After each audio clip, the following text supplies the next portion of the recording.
étincelles, une ode à la vie, des petites étincelles qui vous font du bien, des personnalités que je vous fais découvrir, des personnalités qui ont parfois un vécu compliqué, difficile, mais qui se sont toujours battues et qui ont toujours voulu y croire.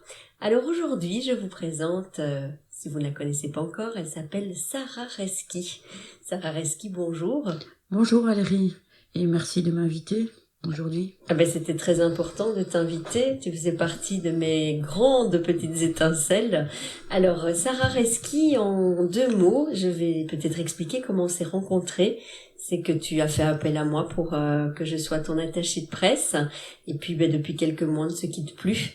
Tout à fait. Voilà, alors je t'avais rencontré lors d'un gala, tu avais reçu un prix de la part de Sarah de Padua, donc de la radio Arabelle.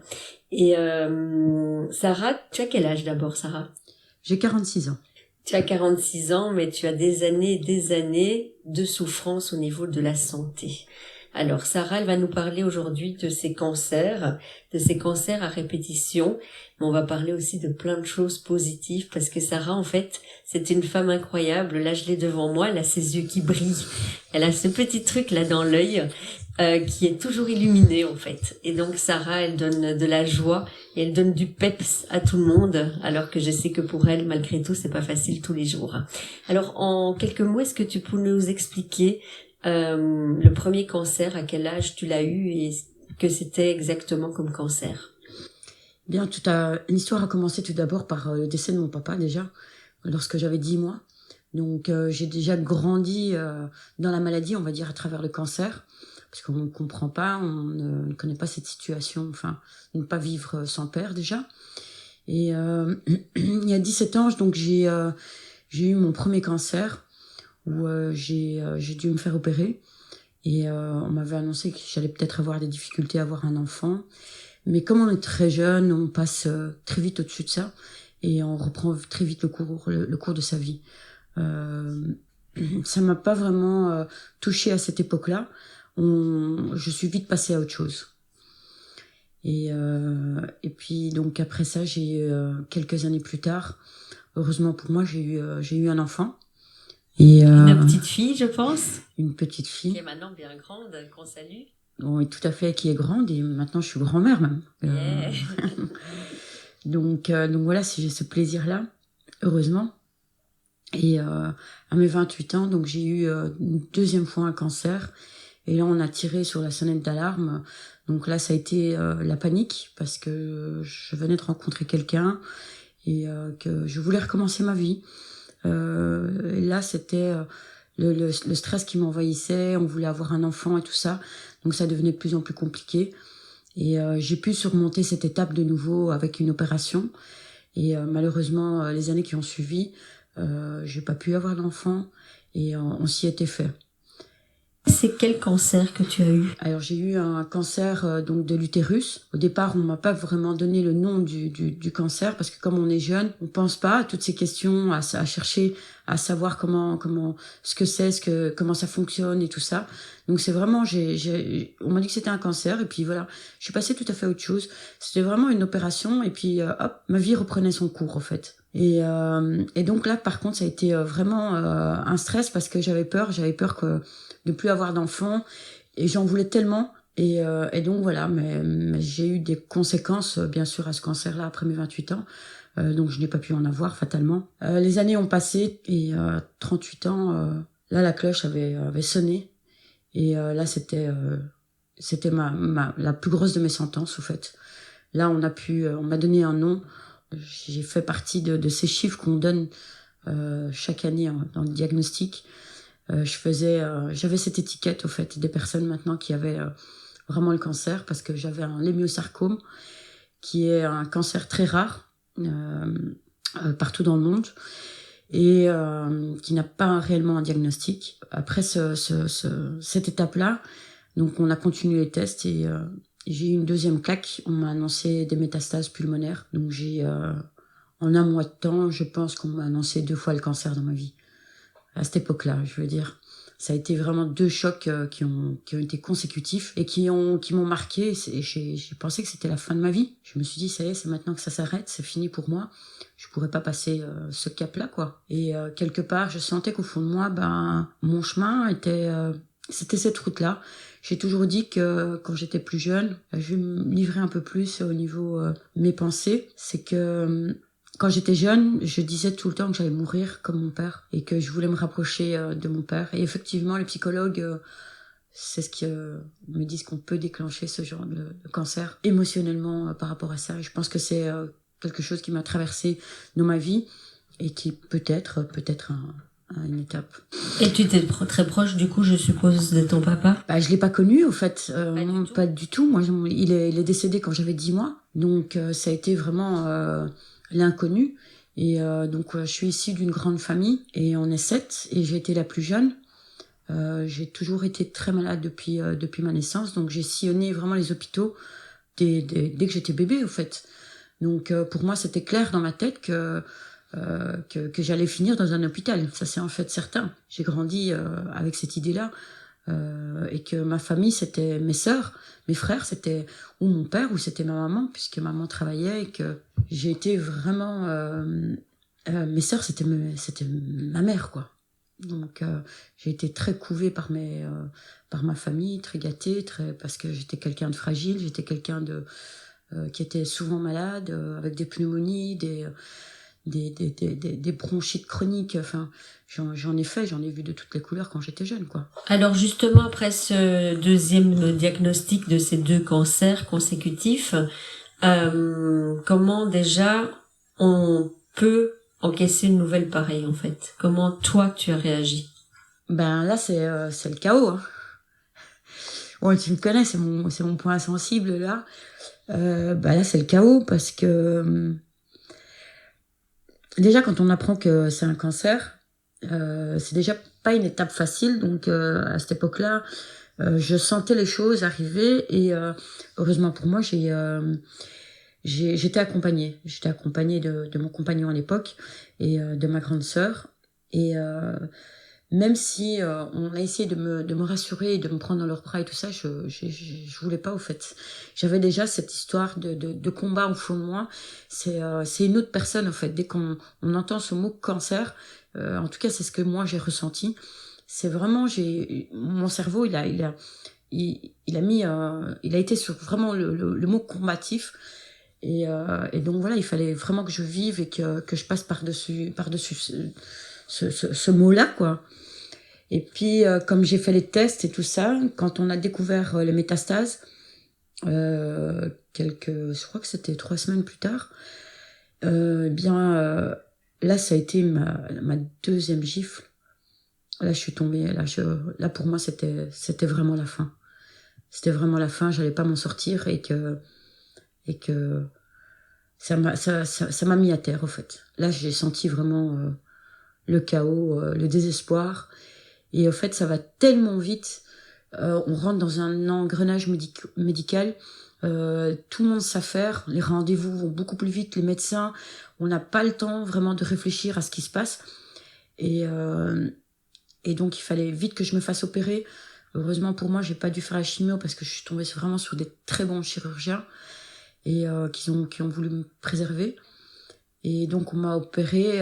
J'ai eu 4 opérations toutes les 3 semaines. Donc, on m'a retiré l'utérus et j'ai été opérée des 2 poumons. Et donc, ça a été vraiment très, très vite. Après ça, je suis sortie de cette opération. J'ai pas compris ce qui m'arrivait, au fait. Oui, t'as pas eu le temps de réaliser. Disons que t'étais dans l'action et que tout à coup, boum. Et là, comment tu te sens à ce moment-là? Quand tu réalises, en fait, que t'as fait tout ça? Là, quand on sort de là, c'est là où j'ai fait la demande pour un psychologue parce que j'étais complètement déboussolée. Donc, c'est toi-même qui dois demander un psychologue, on t'en parle pas? On en parle, mais donc on a droit à un psychologue, on a droit à 10 séances sur l'année qui est en cours, suivant un traitement ou quoi que ce soit. Et moi, je me suis sentie tellement mal. Au fait, j'avais l'impression de ne plus avoir d'émotion sur mon visage. Pourquoi ? Parce que on entend tout le monde autour de nous qui nous dit qu'on est des guerriers et que tout va bien, que tout s'est bien passé, qu'on a été fort, que c'est fini, que c'est derrière nous. où j'ai eu les personnes aussi en face de moi qui me regardaient, qui me disaient, mais toi, t'as eu un cancer? Ouais, non, c'est pas vrai. On a vraiment tout ce côté. Et au fait, moi, j'arrivais plus, mon cerveau était complètement déconnecté. Et mes émotions aussi. Au fait, je ne savais pas si c'était grave ce qui m'était arrivé ou pas. Donc, j'avais plus de sentiments, j'arrivais plus à gérer mes sentiments, à savoir, bon, qu'est-ce qui se passe au fait? Est-ce que c'est moi qui me fais une idée ou c'est vraiment quelque chose qui n'est pas grave du tout et que c'est moi qui en fais des tonnes et tout ça. Et donc j'étais tellement perdue dans ces émotions-là. Donc j'ai suivi un psychologue, on a remis un peu les choses en place, ça a été très difficile. Mais ça m'a mis aussi dans une dépression pendant 3 ans. Mais t'as malgré tout rencontré une petite étincelle, le psy. Effectivement, donc j'ai rencontré le psychologue. Ça a été un moment important pour moi parce qu'il m'a ouvert les yeux sur certaines choses. Et malheureusement, la dépression, ça part pas comme ça. Et puis c'est 10 séances. Et un psychologue, ça coûte cher. On tombe sur les mutuelles, finalement, financièrement.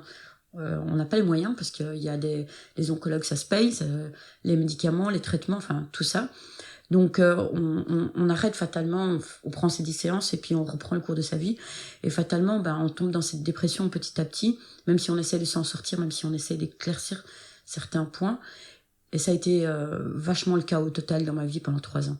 Parce que 10 séances, c'est rien du tout, en fait. 10 séances, c'est pas assez pour... Et je suppose qu'en plus, t'es obligé d'arrêter le boulot à ce moment-là. Et t'es quoi? Tu restes chez toi? Que se passe-t-il à ce moment-là? Moi, j'ai déjà quitté la personne avec qui j'étais pendant 12 ans de ma vie, du jour au lendemain, parce qu'il fallait que je me reconstruise. Je voulais me retrouver. Je voulais connaître mes émotions, savoir qui j'étais. Et je voulais surtout reprendre confiance en moi. Et j'avais besoin de cette mise à l'écart de tout le monde, au fait. Et je sais pas si c'est le côté de la dépression ou si c'est vraiment pour pouvoir me ressourcer. Même si la famille nous entoure, même si nos proches sont là et qui nous tendent la main, eh bien moi en tout cas, j'avais besoin de ce retrait vis-à-vis de tout le monde. Et c'est vrai que ça m'a plongée quelque part dans la dépression encore plus. Mais il fallait que je m'en sorte. Et je voulais m'en sortir tout seul. Je voulais pas qu'on me traite de guerrière. Je voulais pas qu'on me dise que tout allait bien. Alors que moi, je savais que tout n'allait pas bien. Je voulais pas me montrer mes émotions non plus. Parce qu'on a peur de blesser les personnes qui nous regardent, les personnes qui nous entourent. Parce qu'ils peuvent pas comprendre notre souffrance. Et c'était important pour moi de... comment je vais dire ça? Je voulais pas blesser ma famille non plus. Je voulais pas leur dire qu'ils comprenaient pas. Et je voyais cette peur et cette pitié dans leurs yeux. Et je sais qu'ils avaient du mal, qu'ils en souffraient. Et je voulais leur montrer que j'étais forte, mais je n'étais pas capable d'être forte tout le temps pour tout le monde. Et donc, ce moment d'isolement, j'en avais besoin. Donc tu rentres à la maison et tu pleures toutes les larmes de ton corps. Exactement. Et ce qui me fait plaisir, c'est qu'ici devant moi, tu as des petites larmes qui sortent. Et ça me fait plaisir parce que, comme je le répète lors de notre première rencontre, tu m'as dit, il faut surtout pas que je pleure. Et je t'ai dit, je suis pas d'accord parce que des émotions, ça doit sortir. Ouais. Et qu'on est dans une... maintenant, justement, on est comme pas des zombies, mais on fait des grands sourires tout le temps. Mais on a plein d'émotions. Ouais. Et c'est beau d'avoir des émotions. Ouais, mais justement, c'est cette habitude de montrer que tout va bien, en fait. Tellement qu'on n'a pas envie de faire du mal aux autres, on est obligé de montrer que tout va bien. Et donc, on se met vraiment dans un mode, encore une fois, combatif. Ça, et puis je pense qu'on est dans une société aussi qui fait en sorte qu'on doit toujours aller bien. On voit bien tous les gens qui craquent.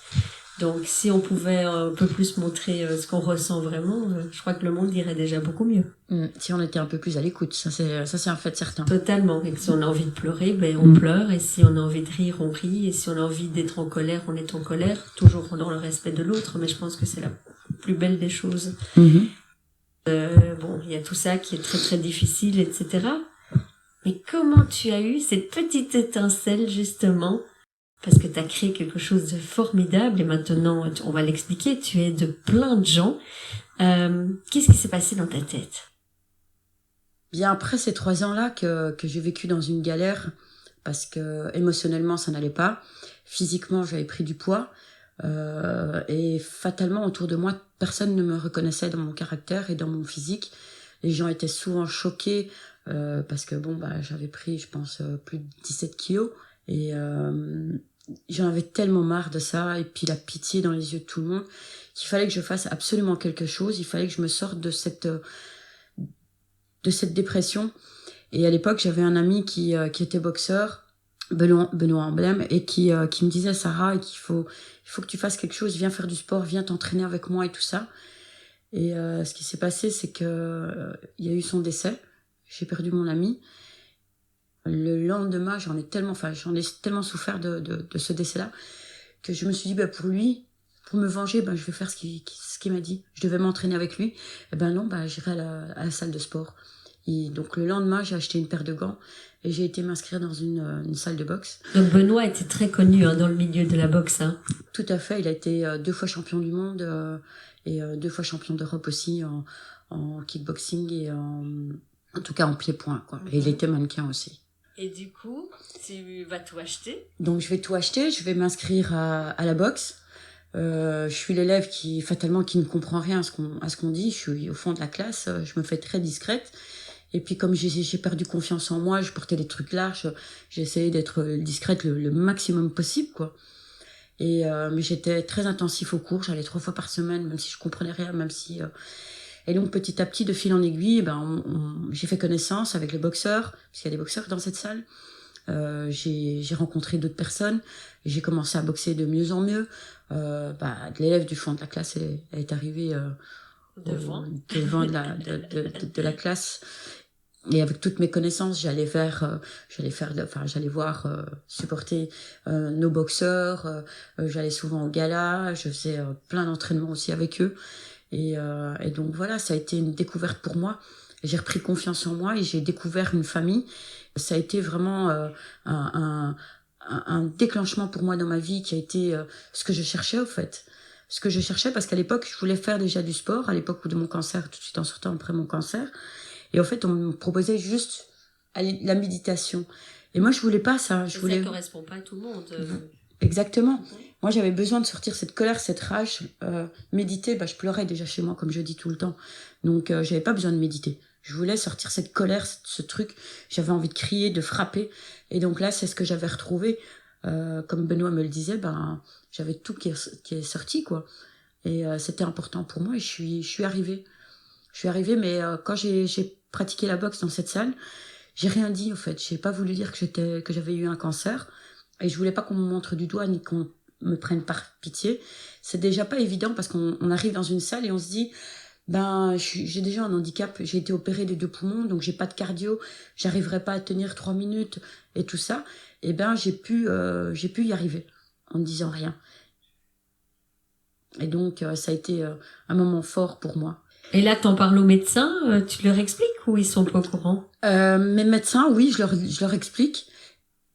Et ils m'ont dit, si ça te fait un bien fou, il faut que tu le fasses, il faut que tu continues. Et franchement, j'étais vraiment une acharnée. Des fois, j'allais même le matin et puis le soir, quoi. On me disait, ouais, mais c'est trop, Sarah, c'est trop. Mais bon, voilà, j'ai retrouvé vraiment cet esprit de famille. On fêtait les anniversaires. Comme j'étais la plus âgée, j'étais un peu la maman un peu des boxeurs et tout ça. Donc c'était super top, quoi. Et quand est-ce que les gens ont appris que tu avais été malade et que tu étais toujours malade? Malheureusement, donc moi, comme c'est un cancer très rare et que j'ai pas vraiment de protocole pour ce cancer, donc je suis suivie tous les 3 mois depuis 2013, encore à l'heure actuelle. J'ai fait mes tests en fin octobre 2018. Je suis à la salle de sport et j'ai mon oncologue qui me téléphone et il est 19h. Et donc mon oncologue qui me téléphone à 19h, je sais que c'est une mauvaise nouvelle. Et là, très vite, je comprends, et puis elle me le dit. Et je m'écroule fatalement. Je suis à la salle de boxe, il y a tout le monde qui est là. Et c'est là où il découvre que je suis malade, que j'avais un cancer, et que j'étais en rémission depuis 5 ans, et que là, c'est la chute. Et que voilà, de nouveau pour moi, je pense que à chaque fois, je me dis, on échappe une fois, on échappe 2 fois, mais on n'échappe pas 36 000 fois. Donc là, c'est C'est la goutte qui fait un peu déborder le vase. Et donc, voilà, tout le monde découvre, tout le monde me soutient fatalement. Et puis, de nouveau, ça va très vite. On met les choses en place. 15 jours après, je me faisais opérer. Et donc là, je m'entraîne pendant 15 jours. Parce que je sais que je vais pas pouvoir aller à la boxe après pendant 6 semaines. Et je me donne à fond. Il faut que je vide encore tout ce que j'ai sur le cœur, toute cette colère et tout ça. Et j'y vais. Et d'ailleurs, le jour même, j'ai boxé. On m'a demandé si je voulais rentrer. J'ai dit non, je reste. J'ai boxé, mais j'ai pleuré. J'ai oublié pendant quelques secondes, quelques moments pendant que je boxais, j'oubliais cette maladie. Et puis ça ressortait, tu vois. Donc voilà, j'en avais vraiment besoin de sortir tout ça. Et donc, je suis arrivée sereine à l'hôpital. Et je me suis fait opérer très vite. Et ça s'est super bien passé. Donc, Et puis, beaucoup d'amour aussi autour de toi.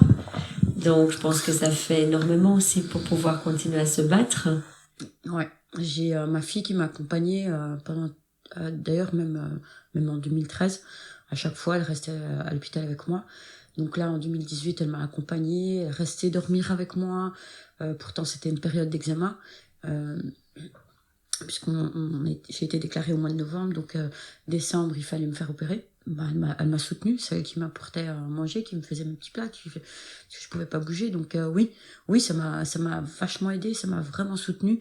La famille qui était toujours là aussi. Donc ça, c'est vraiment important, je pense que... Et puis, moi aussi, j'ai la foi, donc c'est quelque chose de... J'allais te dire le même, j'allais t'en parler. Tu as la foi aussi. J'ai la foi aussi, donc c'est important. Et c'est vrai que j'ai vraiment été bien entourée, même par ma famille des boxeurs. Ils m'ont envoyé beaucoup de messages, ils m'ont envoyé beaucoup de soutien, donc ça a été très important pour moi. Et alors, l'association, est-ce qu'il faut parler de Fight X Live? L'association... Elle naît quand? Alors, elle naît en février. Février de quelle année? 2019. Oui. Donc quelques mois après, justement. Quelques mois après. Après mon combat. Et là, je dis, voilà, il faut que je crée quelque chose, puisque moi, ça m'a aidé. Et pourquoi pas utiliser ces outils de la boxe qu'on m'a mis en main. Si moi, j'ai pas su retrouver, peut-être qu'il y a des personnes aussi qui ont été dans le même cas que moi et qui ont besoin justement d'évacuer. Et donc, du coup, Fight X Life est né comme ça, au fait. Donc, on lutte contre le cancer. On donne des cours de boxe adaptés à des personnes qui sont en rémission ou qui ont été atteints d'un cancer. Et ça a été vraiment une belle découverte. On a commencé donc en mars et franchement je suis contente et fière de ce qu'on a fait déjà maintenant. C'est chouette, c'est que tu dis on, parce qu'à la base c'est quand même toi qui l'as créé aussi. Alors j'ai vu, il y a une équipe incroyable autour de toi. Mais voilà, c'est que tu peux être très très très très fier de toi aussi et de ce que tu as accompli. Alors au quotidien, comment sont tes journées maintenant justement avec cette association? Je sais que tu cours partout, que tu es une hyperactive et je sais que ça te fait tenir aussi. Donc voilà, quel est ton quotidien? Alors mon quotidien maintenant, c'est vraiment... ce qui est bien dans l'association, c'est que vraiment je peux travailler à mon rythme, en fait. Quand je tombe malade ou quoi que ce soit, donc je vais pas, ou quand il y a quelqu'un d'autre qui va s'en occuper ou quoi que ce soit. Donc ça me permet vraiment de travailler à mon rythme. Et sinon, je vais à mon bureau. On met en place tout ce qu'on a à faire. Donc d'autant plus que cette année-ci, on a ouvert pour les enfants aussi, qu'on leur offre des cadeaux. Et vous offrez quoi aux enfants malades? Eh bien là, on a créé une box où on leur offre une paire de gants, on leur offre un t-shirt, on leur offre un t-shirt pour la maman aussi qui les accompagne parce qu'il ne faut pas oublier les accompagnants. On fait faire des vidéos par nos amis boxeurs et puis par des artistes aussi. On va leur donner des cours, on va leur donner 6 mois de cours de boxe dans une salle de sport la plus proche. Et puis on va essayer de leur créer des ateliers pour ces enfants aussi. Et comment une maman, par exemple, qui a son petit qui est malade, comment elle peut te contacter? Eh bien, elle peut me contacter sur les réseaux sociaux. D'accord. Il y a notre numéro de téléphone, que ça soit sur Facebook ou Instagram. On a notre site, donc www.fightxlive.com et on répond facilement. Donc que ça soit par mail ou via les réseaux sociaux, par téléphone, on répond toujours présent. Et puis t'es pas à court d'idées de toute façon, parce qu'il va se passer encore plein d'autres choses, je pense. Est-ce qu'on peut déjà en parler? Bien sûr. J'ai ma collègue qui me dit toujours, Sarah, arrête de travailler ton cerveau parce que tu as des idées à la minute. mais c'est parce que c'est vraiment une passion pour moi et que j'en ai tellement envie de faire plaisir, donc voilà. J'ai rencontré des personnes qui pouvaient pas avoir de vibrations dans son corps, donc ils ont dû arrêter, et je me suis dit non, je peux pas faire ça, et donc je voulais associer la boxe avec autre chose, et souvent on me parlait de piscine, donc j'ai fait une belle découverte en France, et donc j'ai suivi des cours en France, et donc on va donner des cours en piscine de boxe, et ça va s'appeler Water Fight. Et ça se passera où? Ça va se passer en collaboration avec la commune de Saint-Gilles. Ma commune. Ta commune, bien sûr, qui nous ont ouvert les bras. Donc, ça va être 2 fois par semaine, le mardi et le vendredi à 18h30. Et on espère que le Covid arrête et qu'on puisse prendre ne serait-ce que les cours déjà en piscine, ça serait déjà pas mal. Donc, on espère que ça va se faire le plus tôt possible. Dans le futur, là, qu'est-ce qu'on peut te souhaiter? Est-ce que tu as un message à faire passer aussi? Parce que je sais qu'on n'arrête pas d'en parler, mais je pense qu'on n'en parle pas encore assez. C'est de se faire diagnostiquer, de faire attention, surtout maintenant, pendant cette période où malheureusement, il y a des gens qui se disent « je vais pas aller à l'hôpital parce qu'il y a la Covid, etc. » Mais est-ce que tu as vraiment un message à faire passer?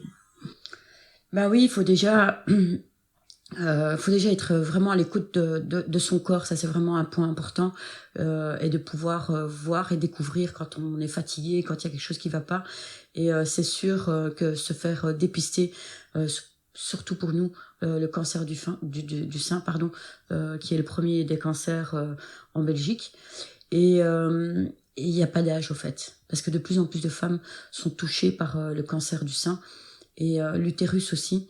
C'est de plus en plus, et il faut vraiment pas hésiter à aller voir son médecin et s'auto-palper aussi.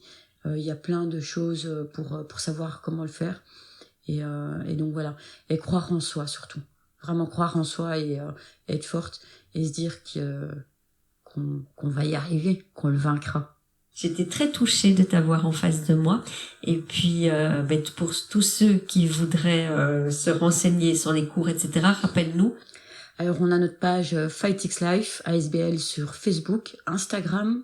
On est sur TikTok, on est vraiment sur tous les réseaux sociaux. Tu es sur TikTok aussi? On est sur TikTok, j'aime bien un peu faire la folle aussi et m'amuser un peu. Donc voilà, on est vraiment sur tous les réseaux, donc il faut vraiment pas hésiter à nous contacter.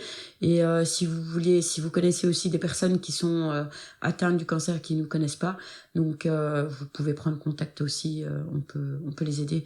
Et s'il y a des enfants qui ont besoin de nous, les box sont gratuites, donc on peut nous contacter aussi pour ces enfants-là aussi, c'est avec plaisir qu'on le fait. Et puis on remercie toute ton équipe aussi, parce que je sais que tu es très bien entourée par des belles âmes, des petites étincelles avec des grands sourires, mais tu insuffles de toute façon, c'est ce que tu insuffles aux autres. Donc, je te remercie, c'est moi qui te remercie, merci pour ce que tu fais aussi pour nous, c'est important. Avec plaisir, et tu gardes surtout ce sourire, et tu continues à aller bien faire attention, parce que je sais que quand tu étais plus jeune, tu m'avais dit que parfois, t'allais pas quand il fallait à l'hôpital.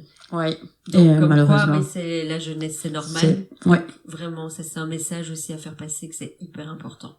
Ouais. Ne jamais baisser les bras, parce que ça peut être pire plus tard, et il faut s'y tenir.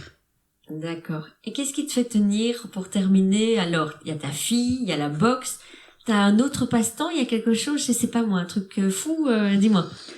Non, moi vraiment c'est mon association en fait. Je vis vraiment à travers mon association, parce que comme tu l'as dit tout à l'heure, c'est vraiment une thérapie pour moi. Ça m'empêche de réfléchir, et ça m'empêche de réfléchir. Non, je réfléchis tout le temps, mais je réfléchis pour l'ASBL, mais je ne réfléchis plus à ma maladie. C'est un moment d'oubli pour moi en fait. Et le fait d'aider les autres, et ce que j'ai en retour d'eux, ça me donne tellement de bien. Et puis s'il devrait m'arriver quelque chose, si je peux laisser une trace de moi pour les personnes qui m'entourent, je préfère que ça soit que du positif. Merci. Et puis moi je pense que je peux rajouter que tu es dans l'amour de l'autre en permanence, et ça, il n'y a pas de mots pour l'instant, on en a bien besoin, et c'est comme ça que le monde va bouger et évoluer en positif. Eh bien, je te remercie. Je répète, Sarah Reski. N'hésitez pas à aller la suivre. Donc, Sarah de FightX Live. Eh bien, on se retrouve la semaine prochaine avec une autre petite étincelle. Allez liker aussi les réseaux sociaux de Petites Étincelles sur Facebook, sur Instagram. À bientôt. Ciao, ciao.